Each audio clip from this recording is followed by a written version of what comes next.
around the world, they tell you to wear fluorescent uniforms and reflectors. Pretty soon you're going to be wearing a beacon on your head. You know, also they don't have to come off of 0.367% of their profits, you know. So they lobby Congress to make you wear a seatbelt, helmet on your motorcycle. You know, one good thing about the People's Republic of Illinois is I don't have to wear a helmet. We don't have a helmet law. Iowa doesn't either. I live right on the border, so I can pretty much go wherever I want to without putting a helmet on. Now, back to that. Sorry. ADD boy here at your service. Getting distracted. Popo distracts me often. Something good to say about the police. I was driving along here about a week ago. Illinois State Trooper. Two black girls standing at the back of their car, and there's a state trooper down there changing the tire. This one, I don't know. Everybody's been blowing everybody up, you know, Black Lives Matter and all this kind of stuff, you know. I see an Illinois State Trooper on the side of the road. I was like, man, I wish I could have filmed that and put that on YouTube, you know. But those two girls were standing behind the trunk, and they're looking at him like, what? It was pretty funny. It was cool, man. I was glad to see that, you know. So you get a lot of negative news, man. You know, if you're a cop or a soldier, thank you for your service.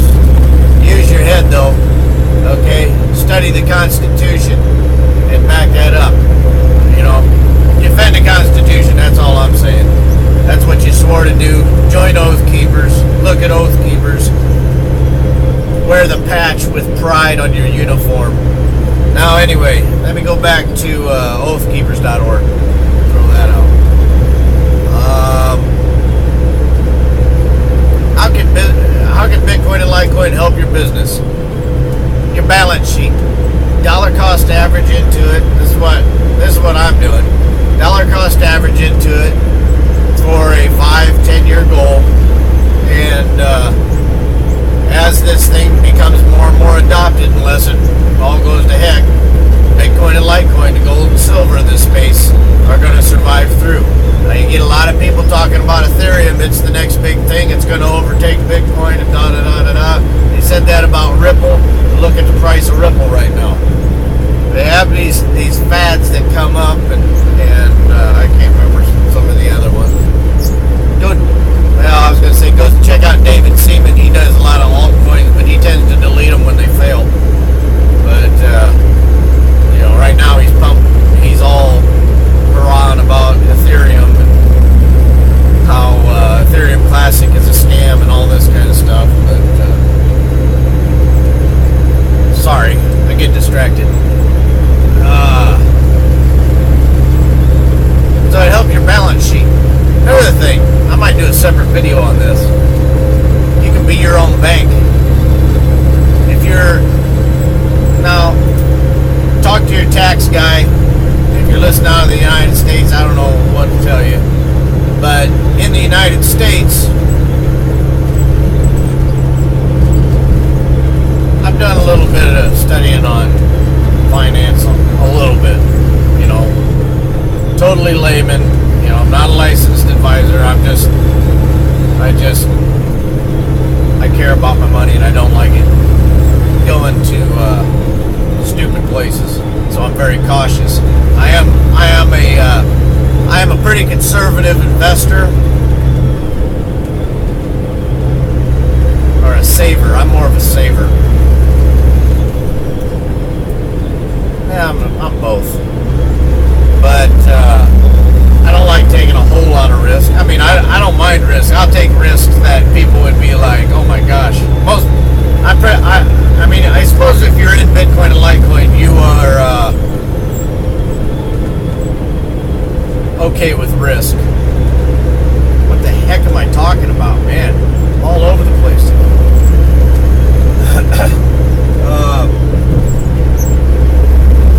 The hardest thing about running a business is getting the money out of the business with as little tax consequences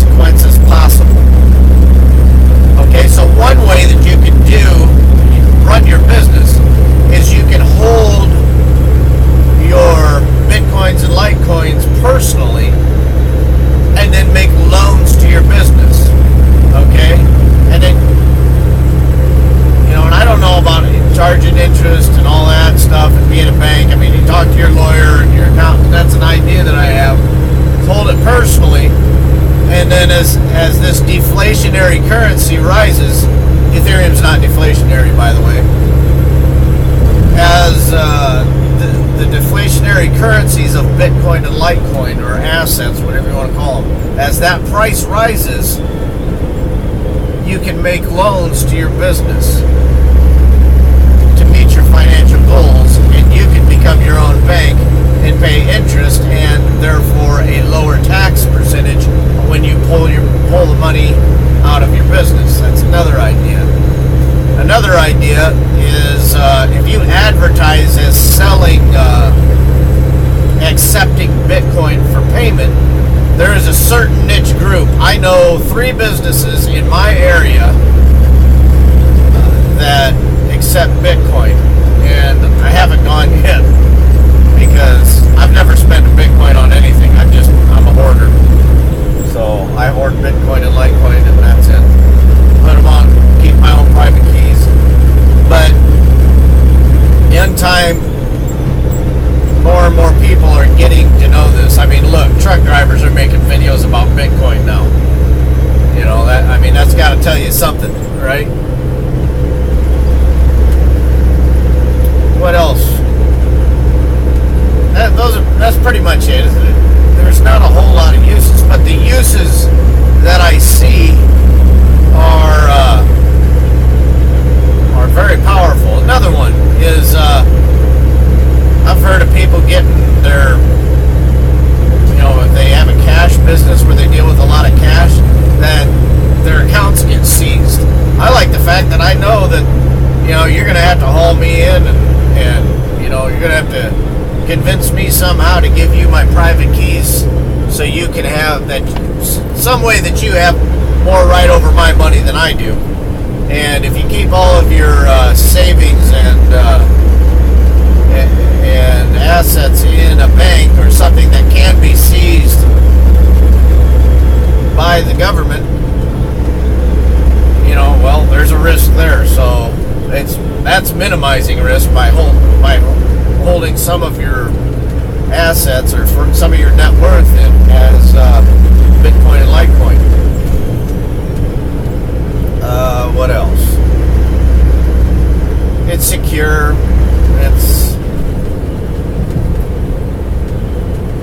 As long as you know you have to educate yourself. I mean, if you think about it, you're eliminating a bank, okay?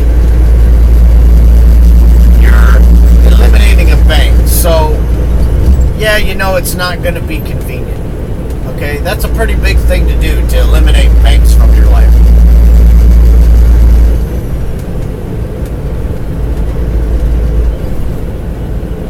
And you need to study. You need to figure out how to do it. Man, traffic sucks. Deep breaths.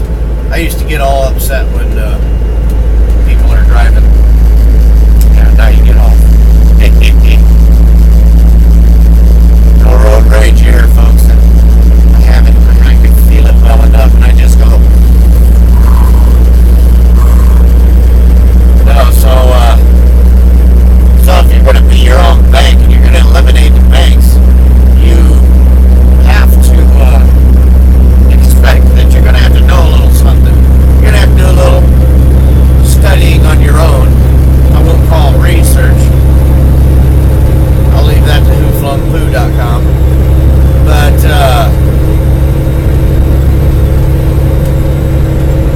you study up on it and you figure out how to secure your private keys on a Trezor or a paper wallet, which is my preferred method.